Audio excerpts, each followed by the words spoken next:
Have you ever met the two versions of yourself? There's January you. In January, you are a superhero. They wake up at 5 a.m., drink green juice, hit the gym, and plan their entire life in a color-coded notebook. They are unstoppable. And then there's February you.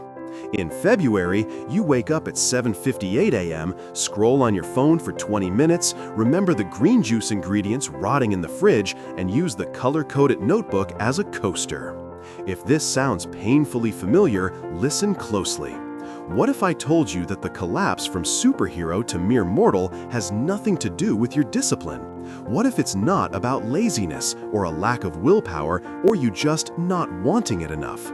What if I told you that every time you try to be consistent, you're fighting a secret war against 3 invisible enemies? Enemies that are systematically designed to drain your energy, hijack your focus, and keep you stuck exactly where you are. Stick with me, because in the next 10 minutes, I'm not just going to introduce you to these 3 enemies. I'm going to give you the exact weapons you need to defeat them once and for all. It's time to stop fighting yourself and start fighting the real enemy. The body. Unmasking the enemies. Enemy number 1, the silent battery drainer. Decision fatigue. Let's start with a number that will blow your mind. 35,000. That's the number of decisions the average person makes every single day. 35,000. From the moment your alarm goes off, do you hit snooze or get up? Cereal or eggs? Blue shirt or black shirt? Reply to this email first or that one? Think of your willpower not as a character trait, but as the battery on your phone. Every single decision, no matter how small, drains a tiny bit of that battery. By the time 8 p.m. rolls around, after 30,000 plus decisions, you're running on 1%. And what happens when your phone is at 1%? It goes into low power mode. It can only handle the absolute basics. That's why the idea of going to the gym feels like climbing Mount Everest, but ordering a pizza feels like a gift from the heavens. It's not because you're weak, it's because your brain is in low power mode. It craves the path of least resistance. The pizza is easy, the gym is hard. The pizza wins. This enemy is called decision fatigue. It's the silent killer of consistency. It works in the background, draining your precious energy until you have none left for the things that truly matter. So, how do you fight it? You don't get a bigger battery, you just stop using it on stupid things. The solution is automation. Successful people aren't superhuman, they are just masters of automation. They create systems to eliminate meaningless decisions so they can save their battery for the big stuff. Steve Jobs and Mark Zuckerberg famously wore the same outfit every day. Why? Not because they lacked style, but because they had one less decision to make. Here's your weapon. Create a decision-free zone in your life. Start with your mornings. Create a breakfast blueprint. Eat the same 1 or 2 healthy things for breakfast every day of the week. Create a weekly uniform. Lay out your clothes for the entire week on Sunday. Stop standing in front of your closet in a panic. Automate the small stuff, and you'll be shocked at how much energy you have left for the big stuff. You're not just saving time, you're saving your power. Enemy number 2, the fair weather friend, the motivation myth. The second enemy is one we've all been taught to worship. We wait for it, we search for it, we watch videos about it. This enemy is motivation. Yes, motivation is an enemy of consistency. Why? Because motivation is a feeling. And like all feelings, it's unreliable. It's a fair weather friend. It shows up when things are easy, at 10 p.m. when you're watching an inspiring movie, but it's nowhere to be found at 6 a.m. when your alarm is screaming at you. Relying on motivation to build consistency is like trying to surf on a calm lake. You can have the best surfboard, the best technique, but if there's no wave, you're not going anywhere. The wave of motivation is unpredictable. You can't control it. And if you wait for it, you will spend most of your life waiting. So, what's the answer? Stop trying to surf. Start playing a different game. The game is called the RPG of life. Think of your life as a video game. Every habit you want to build is a skill, and the only way to level up a skill is by grinding for experience points, or XP. It's not glamorous, it's repetitive. Reading one page of a book, that's plus 10 XP for your intellect skill. Doing a 10-minute walk, that's plus 15 XP for your stamina skill. Choosing water over soda, that's plus 5 XP for your health skill.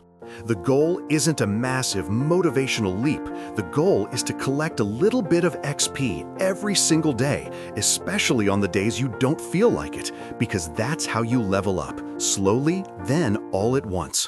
The results aren't visible day to day, but after months of grinding, you suddenly realize you can defeat bosses you never could before. Now, here's the weapon to start your grind, the 2-minute rule. Whatever habit you want to build, scale it down to something that takes less than 2 minutes to do. Go to the gym becomes put on your workout clothes. Read 30 pages becomes read 1 paragraph. Write a novel becomes write 1 sentence. Anyone can put on their shoes. Anyone can read 1 sentence. The secret is that the hardest part of any task is starting. The 2-minute rule isn't about the result, it's about mastering the art of showing up. Once you show up, momentum takes over.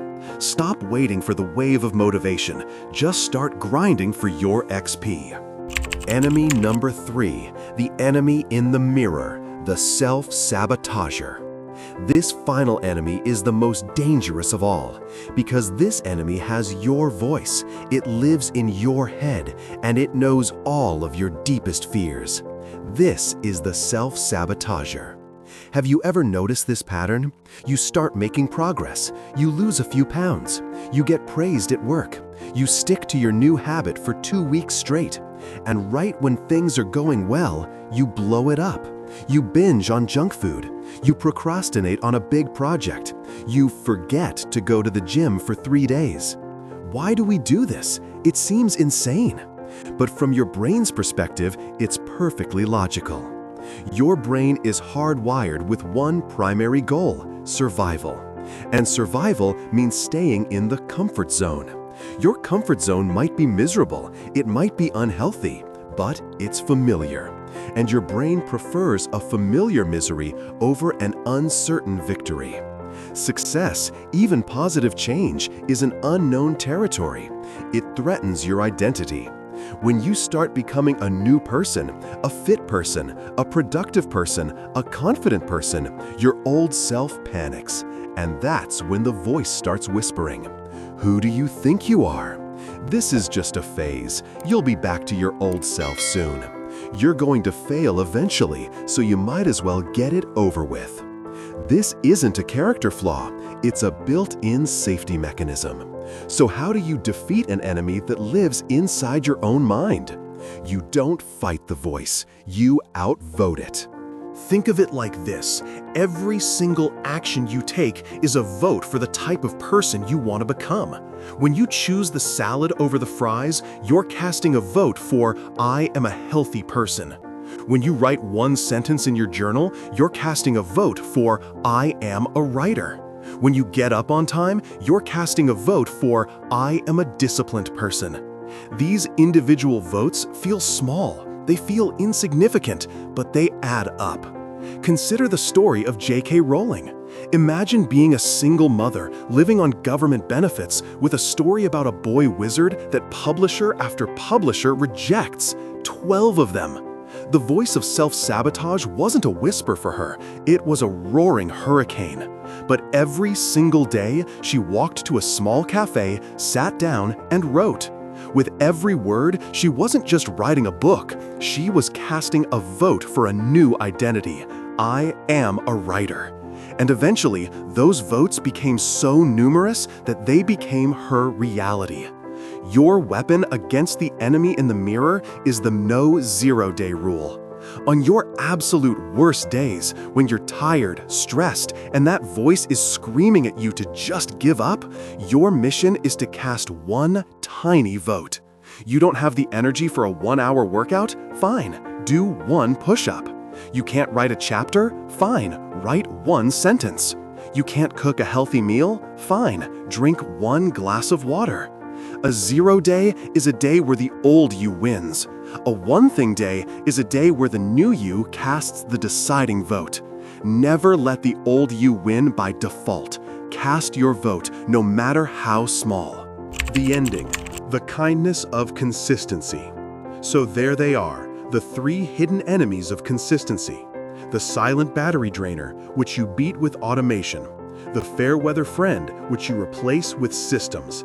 And the enemy in the mirror, which you outvote with action. For years, we've been told that consistency is about force, about discipline, about punishing ourselves into a better life. But the truth is, consistency is the ultimate act of kindness to your future self. The person you will be in 1 year is a direct result of the tiny votes you cast today. That future version of you is begging you to do the small, boring, unglamorous work. To drink the water, to read the page, to take the walk. So I have one final question for you. What is the one maybe that's holding you back? I'll start my YouTube channel, maybe next month. I'll get serious about my diet, maybe after the holidays. That maybe is the self-sabotager's favorite disguise. The first step to beating it is to call it out. So do it. Drop your biggest maybe in the comments below. Let's turn those maybes into day ones. Forget the overnight transformation. Fall in love with the quiet, invisible process of casting 1 small vote for yourself every single day. Because that's not just how you become consistent. That's how you become who you were always meant to be. If this guide helped you, subscribe for more ways to level up your life. Thank you for watching. I'll see you in the next one.